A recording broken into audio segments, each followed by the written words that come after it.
កម្មភាពមុនគេទៅរៀននោះគេវិចស្រឡាញចូលកាបូបមានណាក៏ប៉ិតយកកាបូបនេះទៅសោះបាទដាក់កៅអៅ2 3កាផ្លេអញ្ចឹងទៅមាន snake មានអីដាក់ចូលកតាបអស់អញ្ចឹងទៅព្រឹកឡើងមកតន់អស់ងួយអូយយំសិនបាទររឿងតិចសិនហើយដោយសារដេកអត់ឆ្អែតដល់ពេលមានណាគេស្រស់ស្រាយគេវិញណាគេញ៉ាំបាយបាទយើងមានណាឡើងឡានបដាញ៉ាំបាយបដាហ្នឹងទៅមុនទៅសាលារៀនតោះមកអូគេដល់សាលាគេឃើញសាលាគេអូសបោបគេមានអីណានេះគេដូចសុបាយចិត្តណាស់អញ្ចឹងណាអូមានណាជំរាបសួរ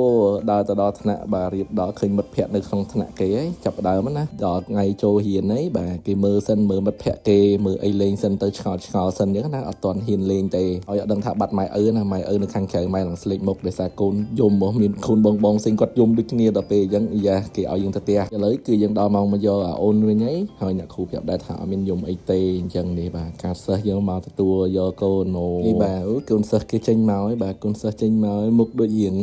ហើមភ្នែកមិនទេដូចចង់យំអើយគេនឹកម៉ែឪអត់ដែលបែកដល់ពេលមានណាអើយគេមកគេយំហងគេនឹកម៉ែឪគេហ្នឹងណាមានណាមានអីសម្រាប់អូនសាក់គ្រូប្រាប់ដែរគាត់ថាអត់អីទេនៅក្នុងថ្នាក់គាត់គ្រាន់តែរៀងភ័យរៀងប្លែកកន្លែងហើយនឹកប៉ាម៉ាក់ដោយសារតែធ្លាប់តែនឹកចិត្តហើយញ៉េញ៉ង់ម៉ែឪនឹងឯងឥឡូវបាទចូលរៀនហើយឥឡូវយើងត្រឡប់ទៅផ្ទះ